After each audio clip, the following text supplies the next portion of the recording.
नमस्कार. विवेक डिजिटलमध्ये आपल्या सर्वांचं हार्दिक स्वागत आहे. मी चंद्रशेखर नेने, आंतरराष्ट्रीय घडामोडींचा अभ्यासक. माझ्याबरोबर आशिष केणी, व्हिडिओग्राफर आहेत. तुम्ही म्हणाल, की आजचा जो मी विषय बोलणार आहे ना, तो या झुरळांसंबंधी बोलणार आहे. मग तुम्ही म्हणाल, की आंतरराष्ट्रीय घडामोडींचे अभ्यासक आमच्या देशी झुरळांबद्दल का बोलायला आले? तर त्याचं एक कारण असं आहे, की ही दिसत जरी झुरळं देशी असली, तरी यांचे बोलाविता धनी विदेशी आहेत. हे आता जवळजवळ सिद्धच झालेलं आहे. कारण विद्यार्थ्यांच्या पदराआड लपून विद्यार्थी आंदोलन करणारी ही सगळी जी जनता उतरली रस्त्यावरती, त्यांनी त्यांच्या कृतीने दाखवून दिलं की त्यांच्यात कोणीही विद्यार्थी नाही. तर असलेच कोणी विद्यार्थी तर JNU मध्ये शिकणारे 40-40 वर्ष PhD ला जाऊन बसणारे तो कन्हैया होता ना, तसे विद्यार्थी आहेत. म्हणजे त्यांचा विद्येशी काही एक संबंध नाही. गुंड ही त्यांची ओळख आहे आणि ते गुंडगिरीच करतायत आणि ते दिसतंय. बरं, त्यांनी नाव पण समर्पक स्वतःला घेतलंय. तो जो कोण अभिजित दिपके नावाचा मनुष्य आणलेला आहे, तो मनुष्य दुर्दैवाने महाराष्ट्रीयन आहे आणि परदेशात जाऊन आलेला आहे. आणि परदेशातनं तो इथे आला परत, हे आपलं दुर्दैव आहे. परदेशात गेला होता ते बहुतेक अमेरिकेचं दुर्दैव असणार. परंतु त्या माणसाने जे कॉकरोच जनता पार्टी नाव दिलं, त्यांना बहुतेक BJP पेक्षा एक घर पुढे म्हणून CJP नाव घ्यायचं होतं, म्हणून त्यांनी हे अद्भुत नाव घेतलेलं आहे. परंतु या झुरळांचा जो उच्छाद आहे, तो उच्छाद कंट्रोलमध्ये आणायला साधारणपणे तुम्ही कुठल्याही पेस्ट कंट्रोलवाल्याकडे गेलात ना, तर ते तुम्हाला 2 उपाय सांगतात. एक म्हणजे काय असतं, की एक हिटसारखं काहीतरी घ्यायचं आणि दिसलं झुरळ की मार, दिसलं झुरळ की मार, अशा प्रकारे करायचं. पण या झुरळांची पैदास खूप असते आणि ही फार जलद गतीने इकडे तिकडे पळतात. अशी किती झुरळ मारणार हो तुम्ही? मग हे पेस्ट कंट्रोलवाले काय करतात, त्यांच्याकडे एक आणखी अद्भुत गोष्ट असते. एक असं पदार्थ लावतात ते, की जो झुरळांना आवडतो. आमिष म्हणा ना. आणि मग ते त्या झुरळं सगळे त्या पदार्थाकडे येतात आणि असं संघटित एक मोठा झुरळांचा गट तिथे निर्माण होतो. मग त्यांच्यावर एकदा हिट मारला की ते सगळे एकदम मारतात. कदाचित अमित शहा जे आपले पेस्ट कंट्रोलर आहेत, या हिंदुस्थान देशाचे पेस्ट कंट्रोलर इन चीफ हे जे आहेत ते अमित शहा आहेत. तर त्यांनी ठरवलं असेल की दुसरी पद्धत चांगली. झुरळांचं आवडतं खाद्य कुठलं? अनार्की, अराजकता, हे त्यांचं आवडतं खाद्य आहे. तर या सगळ्या झुरळांना अराजकता आणण्याची संधी द्यायची आणि असं त्यांच्या समोर आणायचं की आता अराजकता आलेलीच आहे, आता त्यांचंच राज्य आलंय. तर नुसती तीच झुरळं नाही, इतर जे बाहेरची लोक आहेत, जे विविध पक्षांमध्ये आहेत, बहुतेक विरोधी पक्षांमध्ये आहेत, ज्यांची मेंटॅलिटी झुरळांचीच आहे, असे झुरळ सुद्धा येतील. अहो, यावेळेला कधी न पाहिलेला एक चमत्कार आपण पाहिला की झुरळावर वाघ बसलाय आणि झुरळ त्याला घेऊन चाललंय. आपले इथले ठाणे वाघ गेले होते ना दिल्लीला, झुरळांच्या पाठीवर बसून सैर करायला. अशाही घटना इथे घडल्या. तर असे सगळ्या पक्षातली झुरळं एकत्र झाली आणि आता त्या सगळ्यांना आयडेंटिफाय केलेलं आहे. आयडेंटिफिकेशन म्हणजे कॉम्प्युटराइज आयडेंटिफिकेशन आहे. त्यामुळे सगळ्यांचे चेहरे समोर आलेले आहेत आणि चेहरे समोर आल्यानंतर त्यांचा काय उपाय आहे त्यांच्यावर करायचं, याबद्दल गोष्टी अतिशय क्लिअर आहेत. आता ती गोष्ट घडायला लागलेली आहे. चेहऱ्यांवरनं डिजिटल ओळख पटवण्यात आलेली आहे. डिजिटल ओळखीमध्ये आधार कार्डाशी सुद्धा त्यांचं लिंकेज आहे. बरं, ज्यांचं आधार कार्डाशी लिंकेज नाहीये ते सरळ सरळ परदेशातनं आलेले आहेत. कोणी बांगलादेशातनं आलंय, कोणी नेपाळमधनं आलंय, कोणी म्यानमारमधनं आलंय, पाकिस्तानातनं कोणी आलेत. जेवणं तर यांची पाकिस्तानातनं आल्या, अशाच गोष्टी आहेत. म्हणजे ज्याचं खावं त्याची टाळी वाजवावी, असं मात्र ही झुरळं अगदी नक्कीच करतायत. की जेवण पाकिस्तानमधनं आलं असलं तर आम्ही पाकिस्तानचीच टाळी वाजवली पाहिजे. आमचे इथले वाघ ज्या आंदोलनात गेले, त्या आंदोलनात औरंगजेबाचा फोटो प्रदर्शित झालेला आहे, हे त्यांना कळलं नसेल का हो? शिवसेनेची इतकी नाचक्की आपण केली की आपण औरंगजेबाच्या उरुसात सामील झालो. काहीतरी विचित्र चाललेलं आहे. पण हे काय होतंय तुम्ही पाहिलं का? एक म्हणजे ही फ्रस्ट्रेशनची परिसीमा आहे.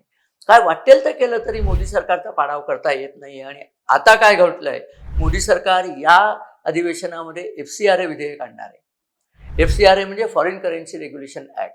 भारतातले जितकी NGO आहेत, या झुरळांचे पालक जे आहेत, ज्यांना झुरळांना खायला जे घालतात, ते सगळे विदेशी लोक FCRAच्या देणग्यांच्या थ्रू यांना जेवायला घालतात. अहो, हे एकदा विधेयक आलं की यांच्या पोटावरच पाय नाही का येणार? त्या पोटावर पाय येण्याची भयंकर भीती आहे. त्याकरता ते हे सगळं घेऊन आले. मग इतर राष्ट्रवादी विधेयकं येतातच, त्याचा सुद्धा त्यांना त्रास होतो. कारण ही सगळी जनता, त्यांच्या भोवती गोळा झालेले सगळे हौशे नवशे गवशे, सिनेमा कलाकार, कोण तर म्हणे नसीरुद्दीन शाह, कोण तर म्हणे स्वरा भास्कर, ती तर दिव्यच आहे मुलगी, कुठेही येते आणि ते असं करते. त्यांच्याही वरती म्हणजे ती नंदिता नारायण अन्सारी, ते अन्सारी सांगत नाही, कारण तिचं लग्न अन्सारीशी झालेलं आहे. आणि ते अल्लाह तेरा नाम रहेगा हे सुश्राव्य भक्ती संगीत जे गायलं तिथे, ती नंदिता नारायण, ही सगळी गँग एकत्र आलेली आहे. आणि ही एकत्र आलेली आहे. त्यांनी गुन्हा केलेला आहे, त्यांनी दिल्लीत दंगल केलेली आहे, पोलिसांवर हात उचललेला आहे. या बाबतीत मला 2 गोष्टी फक्त सांगायच्या आहेत. मी काही पोलीस अधिकाऱ्यांशी या विषयावरती बोललो. पोलिसांवर जर कोणी हात उचलला तर त्याचा हात तोडणं हे आवश्यकच आहे. यामध्ये कोणाचंही दुमत नाही. परंतु पोलिसांवर हात उचलण्याची हिंमत त्यांनी केली, त्याकरता ट्रकभर जर त्यांनी दगड आणले, तर तुम्हाला ते आधी कळलं कसं नाही? हा प्रश्न विचारलाच पाहिजे. आणि हा नक्कीच विचारला जाईल. का तुम्ही कळून तुम्ही थांबला होतात की सगळे एकत्र व्हावे आणि सगळ्यांना एकत्र पकडू? काय झालं मला माहित नाही. परंतु या दोन्ही प्रश्नांची उत्तरं मिळाली पाहिजेत. पण आता मुख्य मुद्द्याकडे मी येतो की मी आंतरराष्ट्रीय घडामोडींचा अभ्यासक असून यात का उतरलो? तर अनेक वर्षापासून मी आपल्याला सांगतोय, माझ्या बऱ्याच व्हिडिओमध्ये मी हा मुद्दा मांडतो की जगातल्या सगळ्या अर्थव्यवस्था डळमळीत झाल्या आहेत, स्थिर झाल्या आहेत, रुतल्या आहेत, मागे पडत चालल्या आहेत. अगदी अमेरिकेपासून सगळ्या अर्थव्यवस्था, एकच अर्थव्यवस्था चमकत चालली आहे आणि ती म्हणजे भारत. तर भारताची अर्थव्यवस्था चमकत चालली आहे, त्याचे पाय ओढायकरता जगातल्या अनेक अर्थव्यवस्था तयार झालेल्या आहेत. अमेरिका त्याच्यात पुन्हा सर्वात पुढे, की भारताला पुढे जाऊ द्यायचं नाही. मग तऱ्हेतऱ्हेने भारतावरती कर लादले तरी भारत पुढे चाललाय. भारताला वेगळ्या वेगळ्या पद्धतीने धमक्या दिल्या तरी भारत पुढे चाललाय. आणि आता तर परिस्थिती अशी आली आहे की भारत हा जगाचा औषध निर्माता झाल्यामुळे जगाची पंचायतच झालेली आहे. अन्न आणि औषध या दोन्ही गोष्टी भारत जर जगाला पुरवत असला तर भारताला अडवायचं तरी कसं? तर काय करायचं की भारताला आतूनच अस्थिर करायचं.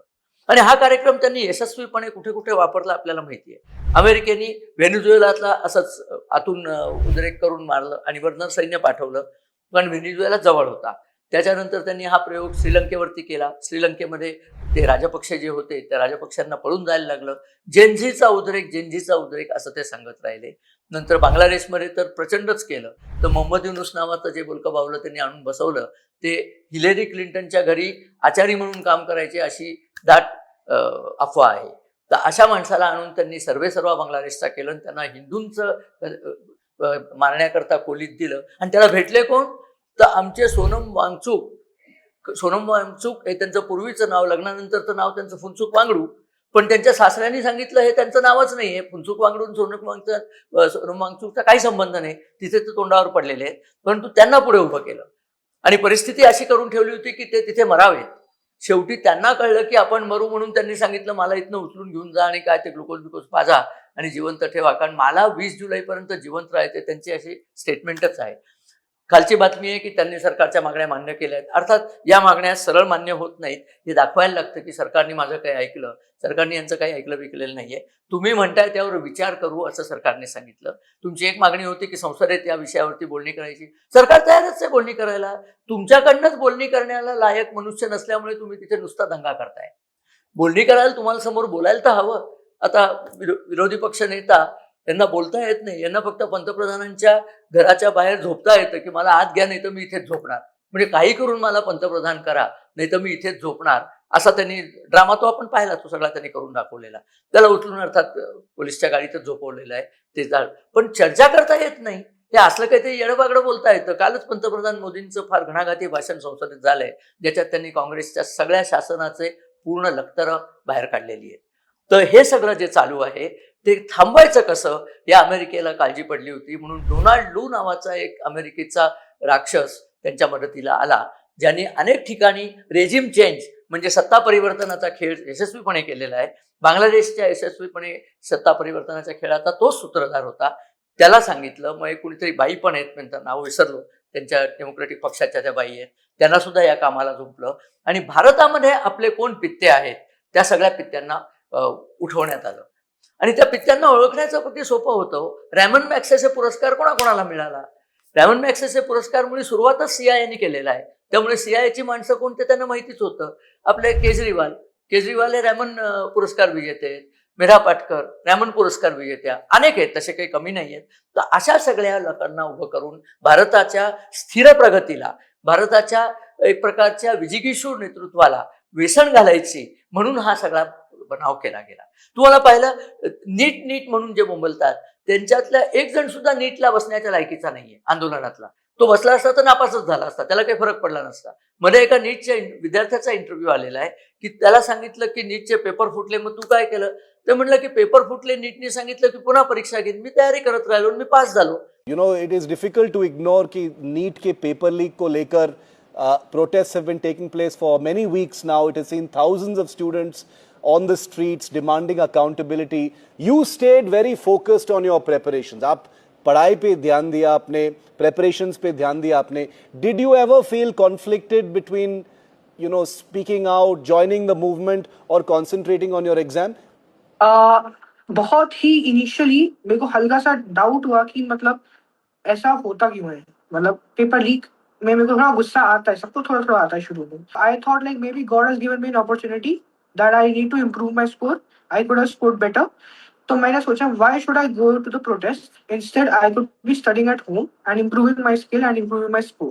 हे आंदोलक जे आहेत त्याच्यामुळे किती जण नीटला बसले. अहो, कित्येक तर आंदोलक आले त्यांना नीटचा फुलफॉर्म सुद्धा माहित नाहीये. बोलवलं, 500 रुपये दिले, 1000 रुपये दिले, आंदोलनाला आले, जेवायला मिळेल सांगण्यात आलं. ते बिचारे फुंचूक वांगडू जे काही आहेत आपले, किंवा लडाखचे वीर वांगचूक, त्या वांगचूक तळतळून सांगतात, अहो मी इथे उपाशी आहे, तुम्ही ठूस ठूस के खा रहे, म्हणजे पोटाला तळस लागेपर्यंत माझ्यासमोर खाताय. मित्रांनो, काहीतरी लाज बाळगा. आणि मग त्यांच्या जेव्हा लक्षात आलं की ही माणसं आपल्याला मारायलाच टपली आहेत, तेव्हा मात्र त्यांनी सरकारकडे मेसेज पाठवला की मला जगायचंय, मला जगवा. आणि आता सगळं तुम्ही पाहिलंय, त्यांचं ते आंदोलन सुद्धा थांबलेलं आहे. त्यांचं, आमच्या सोनम वांगचूकचं आंदोलन थांबलेलं आहे. आणि आता तडजोड झाली असं म्हणतात, तरी अजून जंतर मंतरला लोक उभी आहेत. आता एक शेवटचा मुद्दा सांगायचा आहे की हे डीप स्टेट काय असतं. तर अमेरिकेत शस्त्रास्त्र निर्माण करणारी जी लॉबी आहे त्यांना शांतता परवडत नाही, कारण लढाई झाली तर शस्त्रास्त्र विकली जातील, म्हणून ते दिसेल तिथे काड्या घालायचे उद्योग करतात. या डोनाल्ड लू त्यांच्यापैकीतलाच. तर त्यांनी भारतामध्ये अस्थिरता आली म्हणजे लढाई करता येईल अशी त्यांची एक समजूत आहे. आणि काही करून मोदी सरकारला हटवा. नीट करता राजीनामे कोणाकोणाचे मागितले माहिती आहे ना आपल्याला. नीट करता राजीनामा पहिल्यांदा धर्मेंद्र प्रधान, का तर ते शिक्षण मंत्री. बरं, यांच्या वेळेला जेव्हा पेपर फुटले तेव्हा यांनी नाव सुद्धा काढलं नाही हो राजीनाम्याचं. आमचे वाघ जे गेलेत त्यांच्या वेळेला टीईटीचा केवढा मोठा घोटाळा झाला, टीचरची एलिजिबिलिटी टेस्ट, त्याचा प्रचंड घोटाळा झाला. कुणी राजीनामा वगैरे दिलेला नाही, काही झाला घोटाळा झाला. आपल्या इथे घोटाळे होतच असतात. पण आता मात्र धर्मेंद्र प्रधाननी राजीनामा द्यायचा, मग एक विद्वान म्हणले की अमित शहानी राजीनामा द्यायचा, मग त्याच्याहून एक विद्वान म्हणले की मोदींनी राजीनामा द्यायचा. आता 2 विद्वानांची कमी आहे. एकाने सांगायचं द्रौपदी मुर्मूंनी पण राजीनामा दिला पाहिजे, आणि त्यांनी सांगायचं की या सर्वाच्या वरती डोनाल्ड ट्रम्पनी राजीनामा दिला पाहिजे. आम्ही त्याचा निषेध करतो. राजीनामा देऊन बसवायचं कोणाला? अभिजितला, हा जो दीपके नावाचा कुलदीपक आहे त्याला बसवायचं? अरे तू एकतरी निवडणूक लढलायस का? कसं तुला बसवणार? बरं, ते आमचे विरोधी पक्ष नेते, त्यांना बसायचंय. तुम्ही जिंका ना.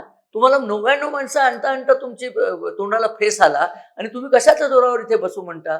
मोदी अमुक, मोदी तमुक. मोदी सतत निवडून येत आहेत. 3ऱ्यांदा त्यांनी सरकार बनवलंय, 4थ्यांदा ते बनवतील, 5व्यांदा बनवतील, कुणाला माहिती कुठपर्यंत जाईल. तुम्ही असेच राहणार. कोणीतरी मध्ये सांगितलं होतं काँग्रेसला, अरे किती चांगलं विरोधी पक्षाचं काम करताय, जन्मभर तुम्हाला विरोधी पक्ष ठेवायला आमची मुळीच ना नाही. अशी ही सगळी गँग जी जमलेली आहे ती अमित शहाच्या नजरेत आलेली आहे. कालची बातमी आहे की अमित शहा यांनी CRPFच्या 20 तुकड्या, लक्षात ठेवा 20 तुकड्या, म्हणजे जवळजवळ 15 ते 20 हजार लोक होतात, कलकत्त्याहून, बंगालमधून हलवले आहेत, कारण बंगालमध्ये परिस्थिती थोडी आटोक्यात आहे, आणि त्या दिल्लीला मागवले आहेत. काहीतरी मोठं घडेल असं मी तुम्हाला आत्ताच सांगतो. आज आणि उद्यामध्ये हा जो फोटोग्राफिक एव्हिडन्स आलेला आहे, हा जो लोकांच्या कॅमेऱ्याने लोकांना टिपलेलं आहे, लोकांनी पोलिसांना मारलेलं पाहिलेलं आहे, या सगळ्यांच्या मुसक्या बांधल्या जातील याची तुम्ही खात्री बाळगा.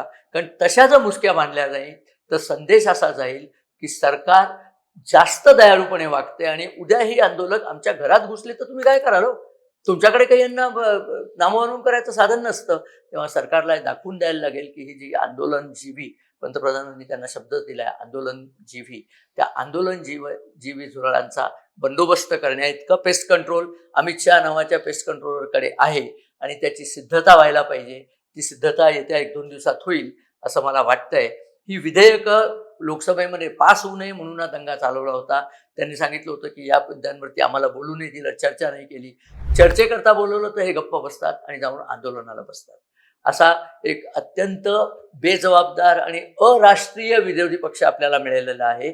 त्या विरोधी पक्षाला त्याची जागा दाखवून देणं हे आपलं कर्तव्यच आहे. आता निवडणुकीचं वर्ष, आता पुढच्या वर्षी निवडणुका आहेत, तेव्हा विरोधी पक्षाला आपण त्याची जागा दाखवूनच देणार आहोत.